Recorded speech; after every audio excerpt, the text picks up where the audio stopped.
마가복음 1장 14절부터입니다. 요한이 잡힌 후 예수께서 갈릴리에 오셔서 하나님의 복음을 전파하여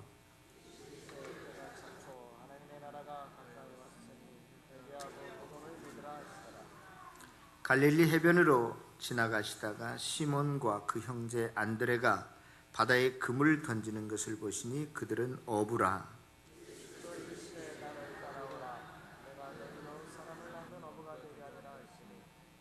곧 그물을 버려두고 따르니라.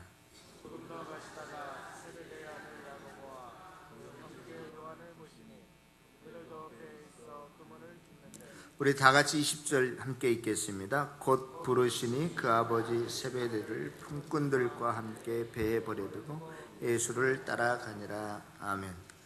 오늘은 예배당 안이 환해진 것 같습니다. 지난 주간 우리가 부흥회를 통해서 많은 은혜를 받았고요.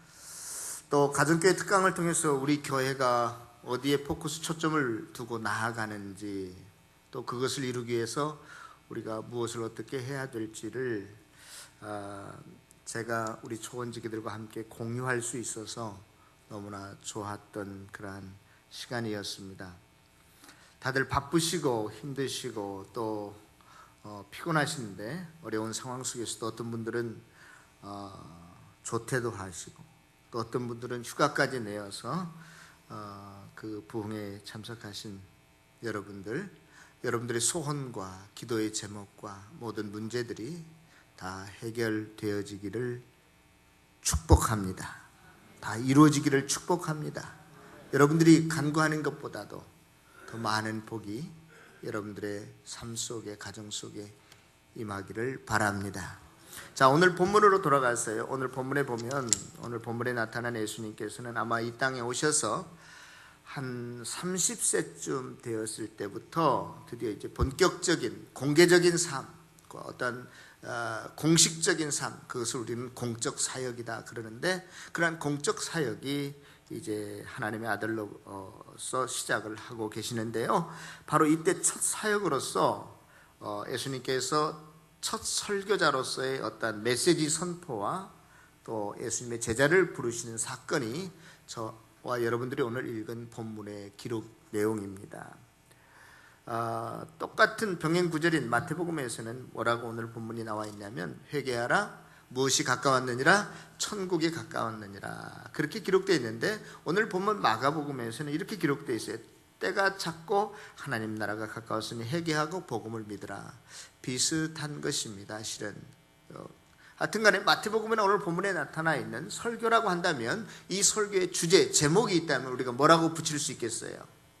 하나님의 나라 혹은 천국.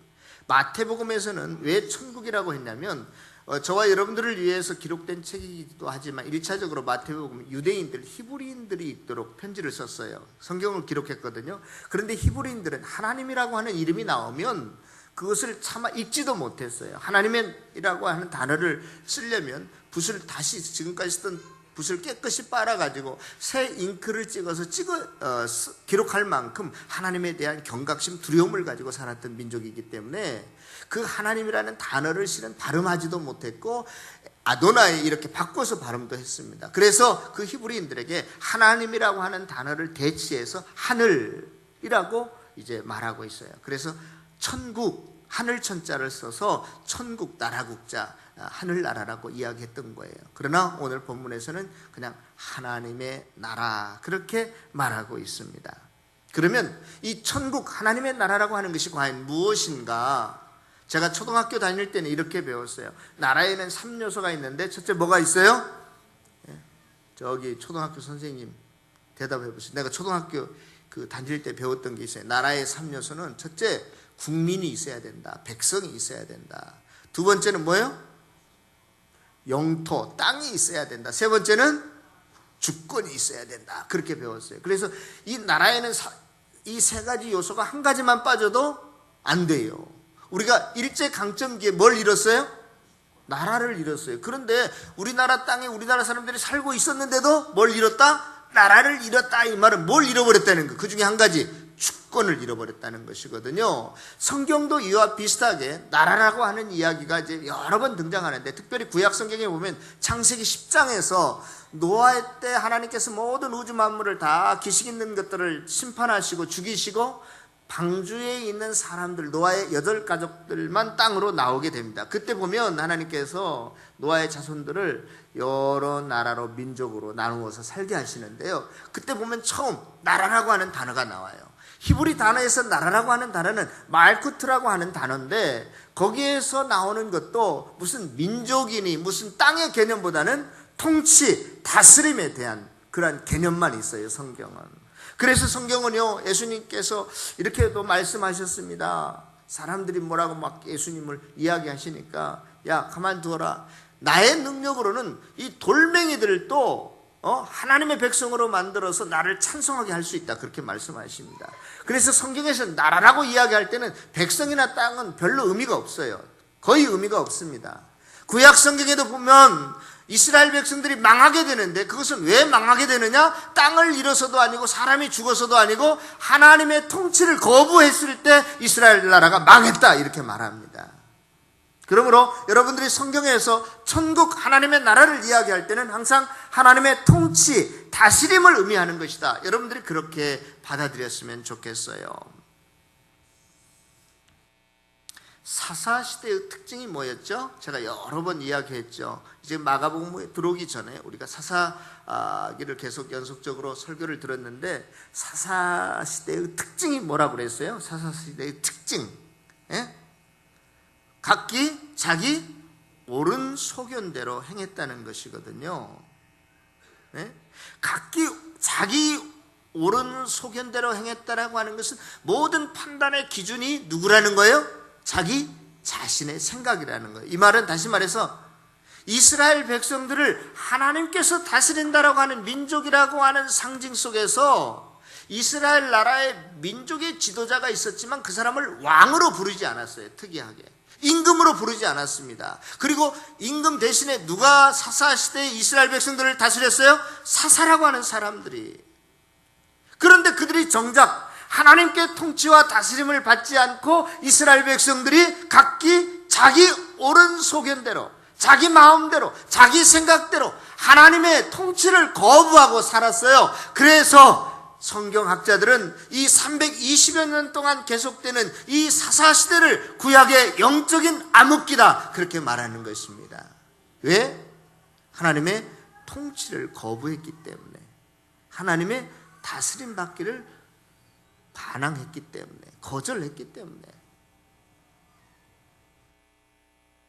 신약 성경에 넘어오면서 이 나라라고 하는 말쿠트라고 하는 히브리 단어가 신약 성경의 언어로는 바실레이아라고 하는 단어로 기록되어 있어요. 하나님 나라를 이제 설명할 때 누가복음 19장에 보면 어떤 귀인이 왕위를 받으러 가려고 먼 나라로 갈 때에 그렇게 나오는데, 거기서 나오는 왕위나 나라라고 하는 그 바실레이라고 하는 개념도 통치라는 개념이에요. 주권이라는 개념이에요. 그래서 그것을 받으러 가는 거예요, 예수님께서. 성경 전체는 나라라고 할 때 항상 이 하나님의 주권, 통치, 다스림을 의미하고 있다. 특별히 하나님의 나라, 천국을 말할 때는 하나님의 주권, 하나님의 통치권을 의미하는 것이다 라고 여러분들이 이해할 수 있기를 바랍니다. 에덴 동산 이야기를 하면 많은 사람들이 왜 하필이면 에덴 동산에 하나님께서 동산 중앙에 뭘 두셨어요? 선악과를 두셔가지고, 아예 초창기부터 그거 없으면 문제가 없었을 텐데 괜히 그 선악과를 두어가지고 하나님이 우리를 병 주고 약 주는 건가? 뭐 우리를 놀리시는 건가? 인간을 데리고? 이러한 생각이 언뜻 들을 수가 있어요. 선악과라고 하는 것은 왜 두었냐면요, 하나님께서 너희들은 피조물이고 내가 만든 사람들이고 나는 조물주야, 창조주야. 그래서 너희들은 내 통치를 꼭 다스림을 받고 살아야 돼.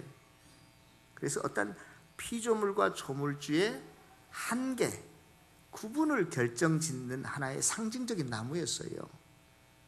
너희들이 항상 이것을 인식하고 살아야 돼. 농산 중앙에 있는 이 선악과를 보면서 나는 누구다? 피조물이다. 나를 만드신 분이 누구다? 하나님이다. 그러므로 나는 누구의 통치, 다스림을 항상 받고 살아야 돼요? 하나님의. 제가요, 제 발목에 차고 있는 이 시계를 제가 만들었어요. 툭딱툭딱 해가지고. 그런데 이 시계가 나한테 하는 말이, 당신이 뭐요? 나도 내 뜻대로 살겠어. 이놈이 나를 일로 가라 절로 가라 시키면 내가 화가 나겠어 안 나겠어? 화나는 정도가 아니라 이놈이 분수를 모르네 하고 내동댕이 쳐버릴 수도 있어요. 아담과 하와가 선악과를 따먹은 이유는 그거예요. 내가 하나님의 통치를 받지 않겠습니다. 하나님을 나의 주인으로, 조물주로 인정하지 않겠습니다. 그 선이 장벽이 무너져 버리면 내가 하나님이 되겠다는 의미거든요. 선악과를 따먹은 것은 굉장히 중요한 거예요. 하나님께 대항하는 것이었습니다. 반역하는 것이었습니다. 그래서 하나님께서는 그 아담과 하와를 에덴 동산으로부터 어떻게 해요? 쫓아내버립니다. 버림받게 되는 것이죠. 하나님의 통치와 지배로부터 벗어나면 인간은 자유로울 줄 알았는데 그 순간부터 아담과 하와는 죄 아래로 팔려가게 됩니다. 사탄의 노예가 되게 되는 것이죠. 이제는 하나님을 떠난 인생들은 자유가 아니라 죄의 종이 되어서 하나님을 만나서 에덴 동산에서 누렸던 온갖 좋은 것들을 순식간에 다 상실해버리고 말았습니다. 하나님이 주시는 기쁨과 하나님이 주시는 평안과 하나님이 주시는 영생을 잃어버리고 말았단 말이에요. 그래서 이러한 죄 안에 팔린 저와 여러분들을 다시금 회복시키시기 위해서, 다시금 살리시기 위해서 예수 그리스도께서 이 땅에 오셔서 십자가를 지셨습니다.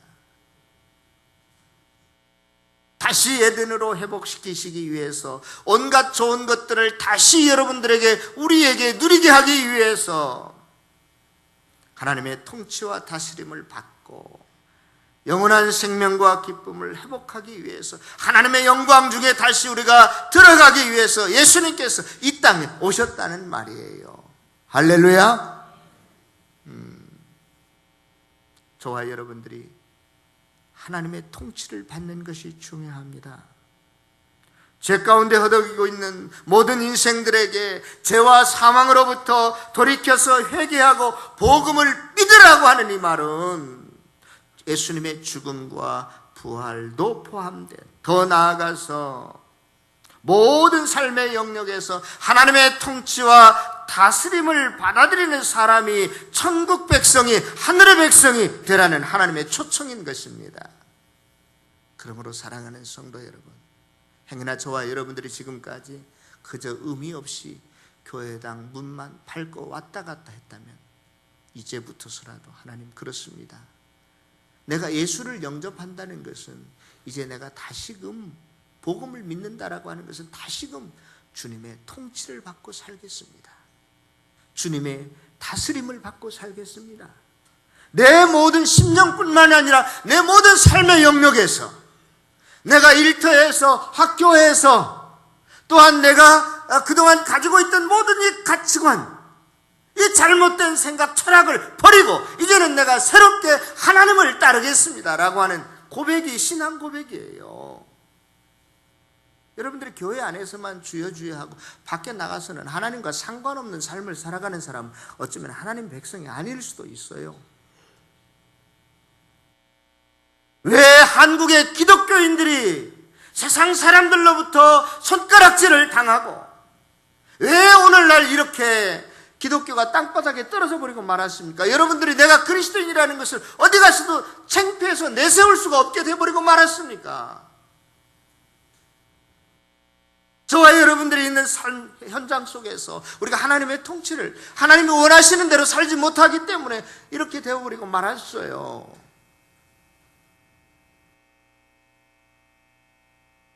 우리나라의 정치계, 우리나라의 경제, 사회 모든 영역 속에 하나님의 공의와 하나님의 정의와 하나님의 다스림이 다 새롭게 일어나기를 주의 이름으로 축원합니다.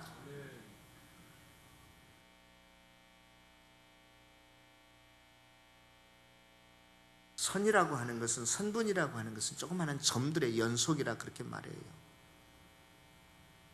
저와 여러분들이 이 땅에서 하나님의 통치를 받지 아니하면 우리가 죽어서 들어가는 그 천국은요, 하나님의 통치와 하나님의 다스림이 100% 완전하게 이루어지는 것인데 거기에 들어갈 수 없습니다.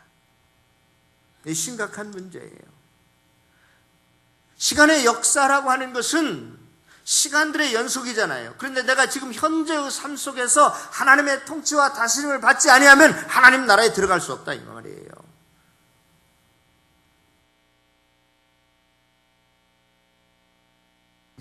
사랑하는 성도 여러분, 저도 마찬가지입니다. 교회 밖에만 나가면 하나님이 안 보여요. 하나님이 내 심령을 주장하지 못합니다. 내가 하나님 뜻대로 살지 못해요. 그러나 이제부터서라도, 오늘부터서라도 내 건강의 문제가, 내 앞날의 문제가, 자녀의 문제가 내 손에 달려있지 아니하고 하나님 손에 달려있음을 믿고 우리가 그의 뜻대로 순종하게 되면 하나님께서 내 앞길과 자녀와 우리의 가정과 교회와 이 민족을 책임져 주실 줄로 믿습니다. 우리 좀 새롭게 됩시다. 하나님의 나라가 가까웠다라고 하는 것은 하나님의 통치가 시작됐다는 것이고 새로운 세계가 열렸다는 의미예요. 그저 물에 술 탄 듯, 술에 물 탄 듯 흐리멍텅하게 살아가는 저와 여러분들이 아니라 이제 내가 이 세상에서 살 만큼 살았으면 내 뜻대로, 내 힘과 기술대로, 내 능력대로, 내 학식으로, 내가 가진 돈으로 되지 아니하면 이제는 하나님께라도 한번 맡겨보세요. 하나님께서 그 일을 인도하시고 이끌어 가시기를 주님께 한번 맡겨보세요.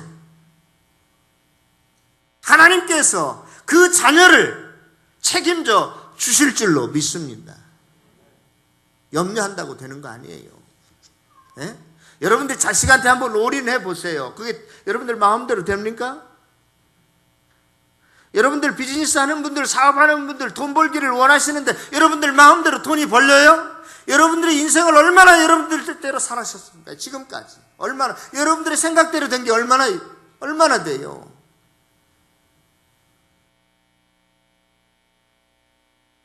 정말로 저와 여러분들의 심령 속에, 삶 속에 예수 그리스도가 계셔야 됩니다.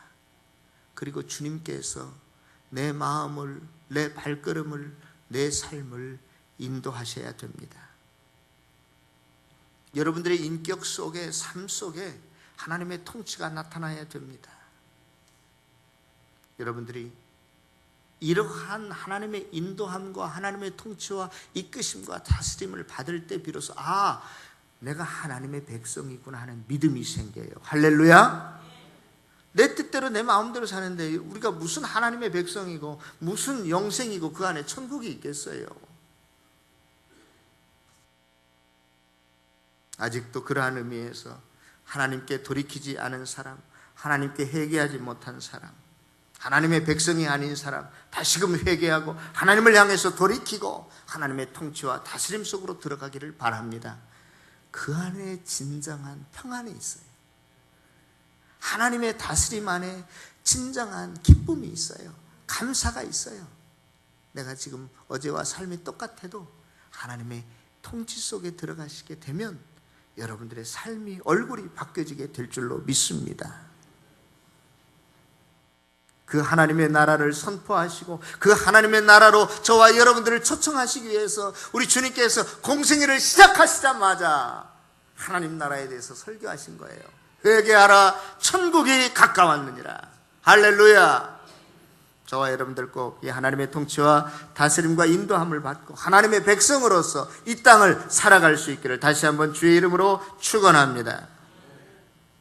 자, 이렇게 우리가요, 하나님의 통치와 다스림, 인간 편에서는 하나님께 이제 순종하게 될 때 하늘의 백성이 되고 또 하나님 나라에 있는 모든 영광과 영생과 풍요로움을 우리가 경험하면서 이제 살아갈 수 있게 되는데요.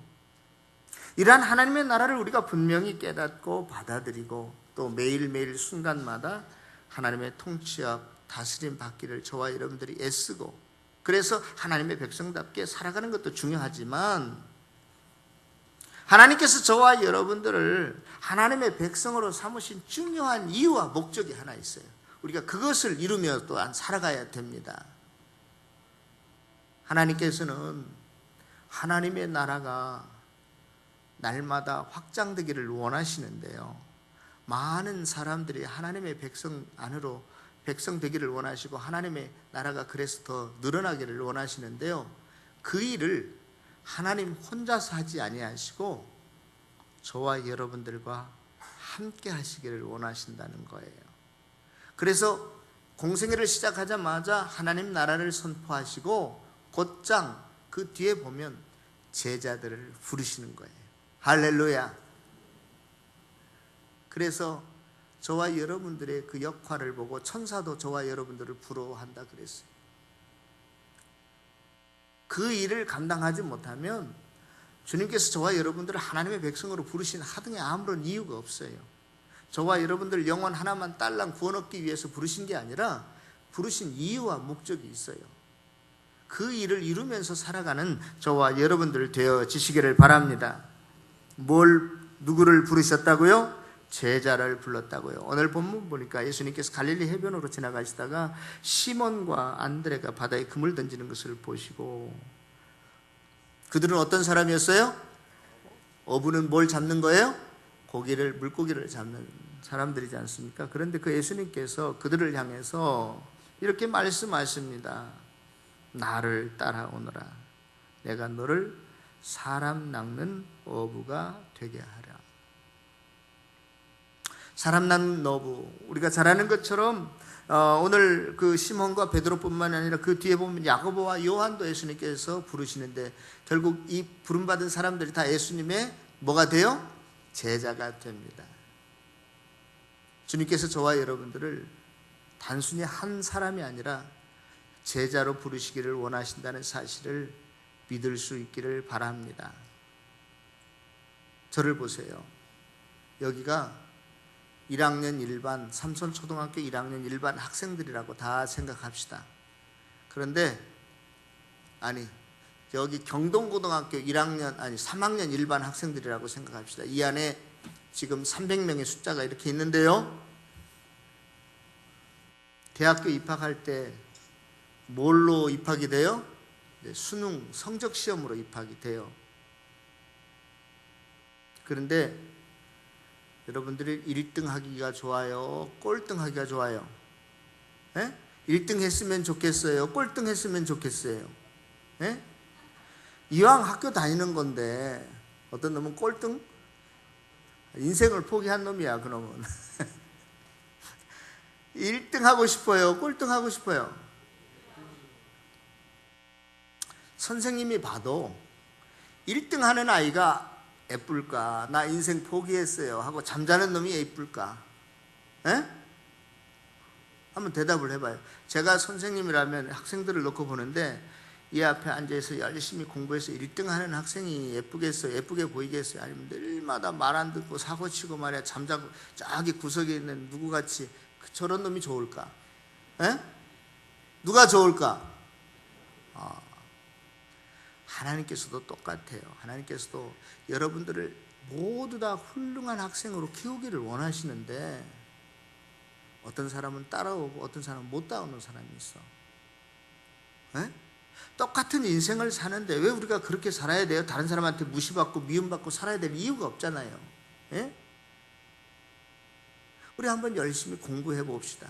열심히 하나님 마음에 드는 사람으로 한번 우리가 바뀌어져 봅시다. 다행인 것은 영어 수학으로 테스트를 하지 않고 믿음으로 테스트를 한대. 하나님은 저와 여러분들에게 내 말을 너희가 얼마나 잘 순종하느냐 몇 가지 보는 게 없어요. 그러면 제자를 통해서 함께 하나님의 나라를 이루어 가시기를 원하시는데 그 제자라는 것은 뭐냐? 오늘 본문에 보니까 시몬과 베드로를 부르니까 그 시몬과 베드로가 어떻게 했어요? 시몬과 안드레가 어떻게 했어요? 시몬과 안드레가 어떻게 했어요? 우리 18절 다 같이 읽겠습니다. 시작. 뭘 버려두고 예수를 따랐어요? 그 뒤에 야고보와 요한을 불렀을 때도 그들이 어떻게 됐냐면 20절 다 같이 읽겠습니다. 시작.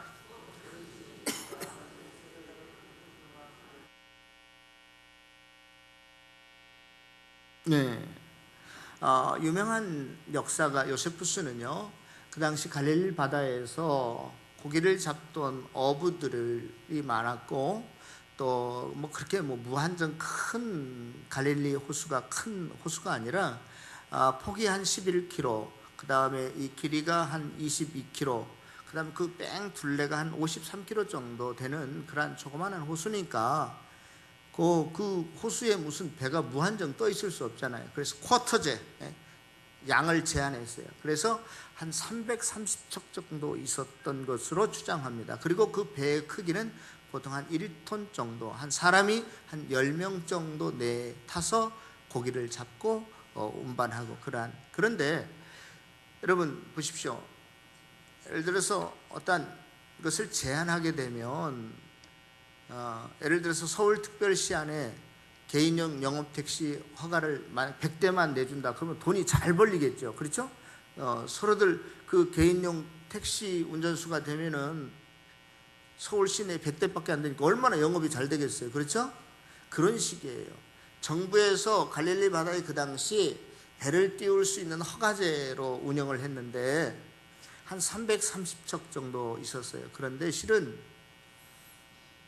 그 브로커들, 그러니까 그 배 선주가 되게 할 수 있는 브로커와 그 선주들이 짜고 이제 그 고기잡이를 했는데, 제가 그 하고 싶은 말은 그런 거예요. 다 결론만 이야기 드리겠습니다. 그 어부들은 그러한 그 브로커들의 그러한 영향으로 인해서 죽으라고 일을 하지만 실은 돈을 많이 버는 사람은 브로커들이 가져가는 거예요. 무슨 말인지 알겠어요? 그러니까 이 어부라고 하는 직업은 생계의 수단이면서 또한 자기의 삶을 옥죄는 하나의 삶의 도구였어요. 힘들었습니다.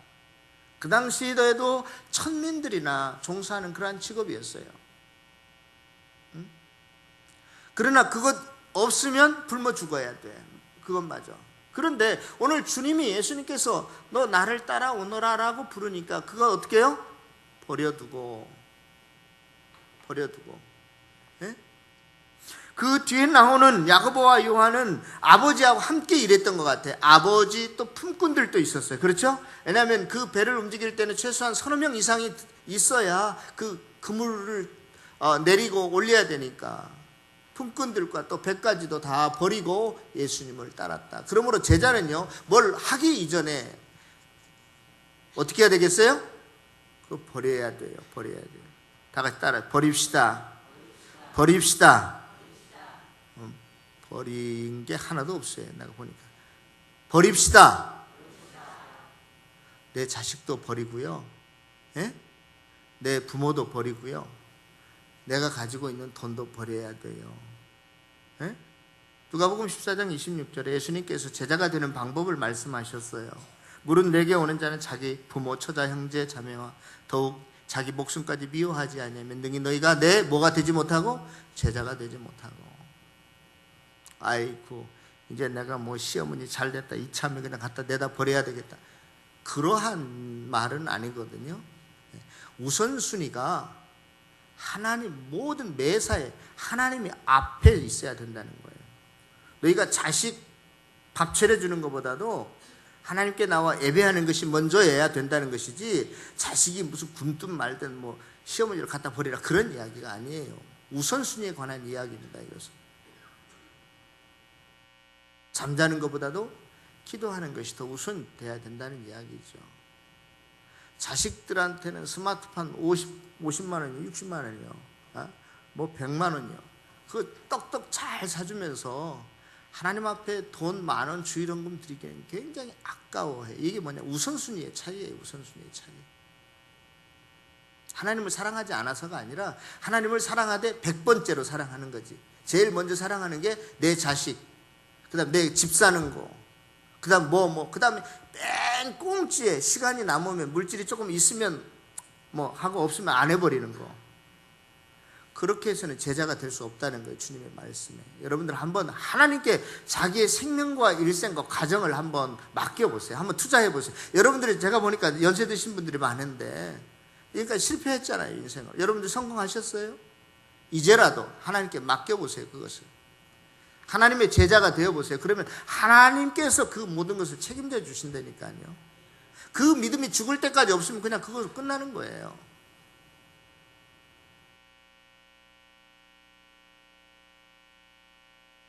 이 땅에 대한 욕심, 명예, 무슨 인기 이런 거 버리셔야 됩니다. 그렇지 않으면 절대 주님의 제자가 될 수 없어요. 시간 사용도 마찬가지입니다. 예.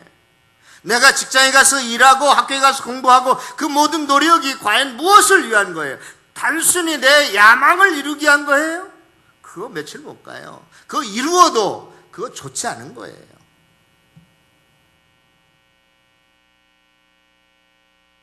과거에 집착하지 마십시오.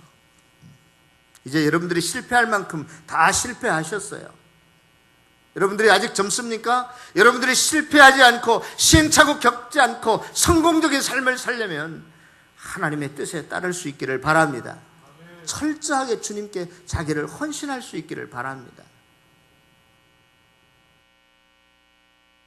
우선순위가 뒤바뀌지 않기를 바랍니다.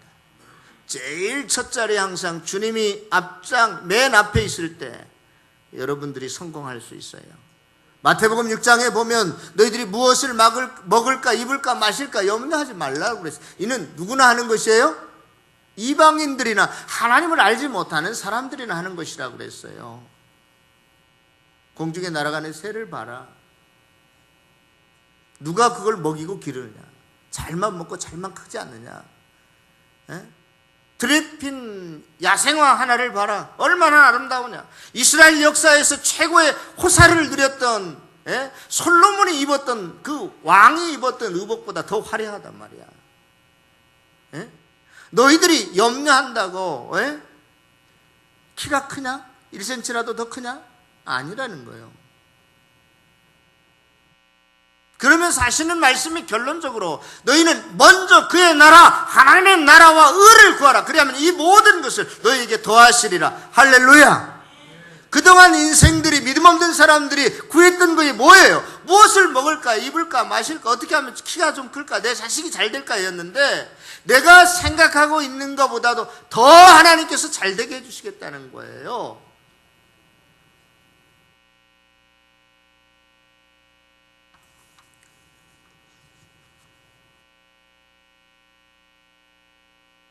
먼저 버려야 될 것 많이 있습니다. 그거 청산하지 않으면요 절대로 하나님의 복을 누릴 수 없습니다. 제가 여러 번 이것도 이야기한 것 같은데 호리병 아시잖아요. 유리로 된 투명한 호리병 안에 맛있는 캔디가 있다고 생각해 봅시다. 그것을 어떤 꼬마가 보고 손을 이렇게 호리병 안에 넣어서 쥐었어요. 한 움큼. 그런데 딱 옆에를 보니까 더 멋있고 맛있고 큰 많은 사탕이 있는 거예요. 그래서 요걸 빼려고 하니까 빼지지 않는 거예요. 어떻게 해야 빼지는 거예요? 요거를 놓아야 다른 거 움켜잡을 수 있죠. 여러분들이 좋아하는 그 돈, 그 자식, 여러분들이 좋아하는 그 명예, 학식, 무슨 지위 이런 거 놓지 않으면요 절대 하나님 잡을 수가 없어요. 그럼 먼저 버려야 돼요. 그래야 주의 제자의 삶을 살아갈 수 있는 저와 여러분들이 될 수 있는 것입니다. 믿습니까? 그러면 버리는 것은 주님의 제자가 되기 위한 소극적인 방법이라고 한다면 더 적극적인 방법이 있는데 긍정적인 것이 있는데 그게 뭐예요? 이제 고기를 잡던 사람들이 뭐를 낚는? 사람 낚는 어부가 되는 것이에요. 영혼 구원하는 것입니다. 주님의 제자는 따라서 합시다. 주님의 제자는 영혼을 구원하는 사람이다.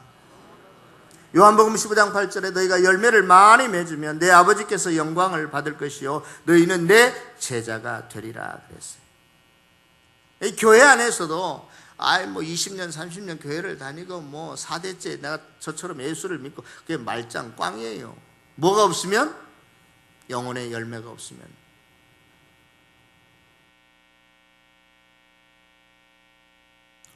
우리 목자와 목녀들 여러분들 목자로 목녀로 불리우기 위해서 제가 임명하지 않았거든요. 여러분들 그렇게 서약하지도 않고 그렇게 헌신하지 않았습니다.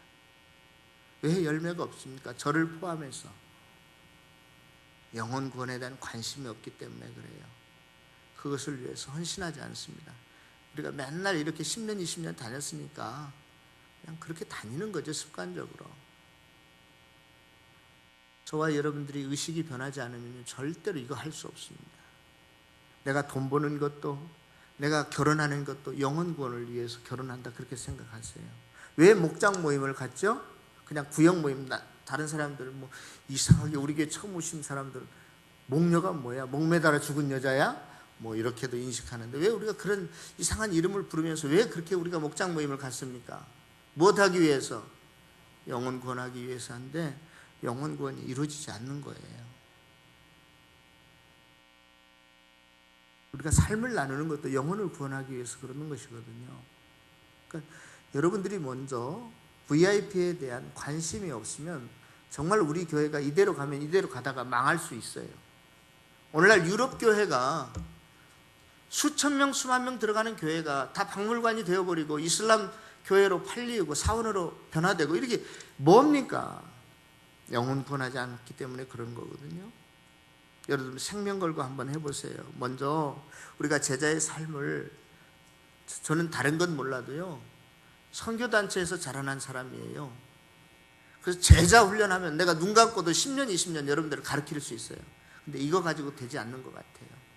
그래서 제가 나름대로 이거 교실 앞에서 칠판 써가면서 가르친다고 제자가 되어준 게 절대로 아니다. 제 나름대로 제가 속으로 결단을 했어요. 그래서 내가 삼성교회 가서는 절대로 제자 훈련이라는 소리를 하지 말아야지 하고 20년을 지내왔어요. 그런데 이제는 좀 달라졌습니다.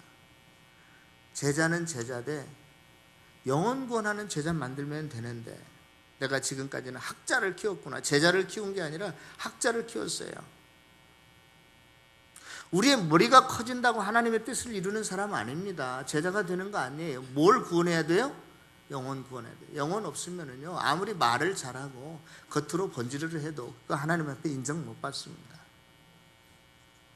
성도 여러분, 이제부터 목장 안에서 재생산이 되는 제자 훈련이 이루어지기를 바랍니다. 거기서 훈련 받으세요. 목자들이 저보다도 훨씬 훌륭합니다. 문제는 우리가 이제 그 영혼을 구원하기 위해서 영혼에 대한 관심을 가져야 되는데 VIP 명단부터 다 작성하세요. 개인이 최소한 5명 이상씩, 그리고 목원들이 모이면 10명, 20명, 30명이 돼요. 제가 지난 주일에 가정교회 특강을 다녀왔는데요, 그 목사님이 이렇게 말씀하시는 거예요. 자기네 교회에 어느 분이 있는데 그 사람만 가서 전도하면 그 사람이 따라온다는 거예요. 그런데 그 사람이 특별한 은사를 받은 게 아니라 자기는 VIP가 280명이었대. 그 사람은 몇 년씩을 두고 기도한다는 거야. 그러니까 그 기도가 안 이루어지겠어요? 우리는 VIP 데려오는 건 관두고 명단을 내서 함께 기도하자 해도 한 명도 못 쓰는 사람이 있어. VIP가 없다는 거지. 내 생각에 저 사람은 쉽게 예수 믿을 것 같고 저 사람도 소도둑놈처럼 생겨서 안 믿을 것 같은데 그건 내가 하는 게 아니라 누가 하시는 거예요? 열매 맺게 하는 거예요. 성령님이 하시는 거라니까요. 하나님께 맡기고 기도하게 되면 되는 거예요. 기도하지 않고 VIP도 없는데 무슨 열매가 맺겠어요? 무슨 영혼의 열매가 맺히겠어요? 우리가 매년 초에 혹은 무슨 전도주일이 있을 때 항상 VIP 기록하라고 그랬는데 제발 좀 써내세요. 관심을 가지세요. 이름 모르면 203동 아저씨, 207동 아줌마 그렇게라도 써내세요. 써내서 여러분들이 VIP가 먼저 있어야 돼요. 그리고 목장 모임에도 목장 VIP를 만드세요. 각 목원들한테 2명씩 우선순위로 내가지고 우리 목장에는 목장 VIP는 10명 이렇게 해서 기도합시다. 기도하면 이루어지는 줄로 믿습니다. 그 다음에 그렇게 이제 VIP를 정하고 기도하기 시작하고, 목장 모임 때도 그래요. 한 영혼씩에 1분씩만 기도해도 10분 금방 가요. 제가 다른 건 생략하고 축소해도 기도 시간은 제발 그렇게 하지 마십시오. 그래도 목장마다 기도 시간은 그냥 형식적으로 30초도 안 하고 그냥 끝내고 다음 순서 들어가는데 앞으로 기도 많이 하세요. 누구를 위한 기도? VIP를 위한 기도. 열매 맺습니다. 맺혀요. 하나님이 우리의 기도에 응답해 주신다고 약속했기 때문에. 마지막으로 여러분들이 그냥 아이고 목사님 내가 지금 2년째 3년째 기도해도 안 돌아오는데요, 그러지 마시죠. 창조적인 좀 아이디어를 내세요. 연락도 하시고 찾아가시고 사랑도 표현하고, 예? 그 목원에 안 나오는 남편이 있다면 생일날 말이에요. 목원들이 돌아가면서 영철이 아빠 다음에는 꼭 나오세요. 생일 축하합니다. 한마디씩 써서 카드도 전해주고, 이런 좀 창조적인, 어떻게 하면 그 영혼이 주님 앞에 돌아오게 되고 관심을 갖게 되고, 예? 또 연말이 가까웠는데요, 예? 크리스마스 파티라도 좀 한번 해보세요. 예? 칼국수집에서 해도 괜찮아요. 그래서 어떻게 하든지 그 VIP들을 우리의 모임 속에, 목장 속에 이렇게 들어올 수 있도록 여러분들이 노력하면 됩니다. 이것도 없고 저것도 없고 기도도 안 하고 VIP도 없는데 뭘 어떻게 하겠다는 거예요? 어떻게 여러분들이 사람 낚는 어부가 될 거예요? 예? 주님은 저와 여러분들을 사용하셔서 하나님의 나라를 부흥케 하고 교회를 부흥케 하기를 원하시는데, 내 이 한 목숨만 하나님 나라 들어가면 되겠어요? 한번 가보세요. 나 누군지 모르겠다. 예? 제가요, 인천에 살 때 마지막 기차를요, 서울역에서 탔어요. 얼마나 피곤한지 눈을 떠보니까요, 여기는 수원 그러더라니까요. 여러분들이 내가 천국 기차를 타고 간 줄 알았는데 내려보니까 지옥이다. 그 골치 아플 거예요. 그러나 항상 잃어버린 영혼을 찾아서 VIP를 놓고 기도하기 시작하고 그를 하나님 앞에 데려오기를 시작하면 그 영혼이 깨어 있어서 그의 길은 비록 협착하고 힘들고 어렵다 할지라도 마지막은 영생의 길이, 천국이 저와 여러분들을 기다리고 있을 줄로 믿습니다. 오늘 정말로요, 제가 하고 싶은 말이 너무나 많았어요. 모처럼, 정말로 모처럼 여러분들이 지금까지 영혼 구원에 대해서 힘만 들고 목사님, 예? 이제는 그만 그 말 하세요. 전도하라는 소리 그만 좀 하세요. 내가 하지도 못하고 마음에 짐만 됩니다. 여러분들 마음을 다 알아요. 제가 왜 모르겠어요. 그럼에도 불구하고 주님은 이것을 원하기 때문에 이것 되지 아니하면 절대 우리의 신앙은 한 걸음도 앞으로 나갈 수가 없어요. 우리 교회 부흥은 한 걸음도 앞으로 나갈 수 없어요. 그러나 이것 깨뜨리기 시작하면 저와 여러분들의 인생이 달라질 줄로 믿습니다. 저와 여러분들의 가정이, 목장이, 우리 교회가 달라질 줄로 믿습니다.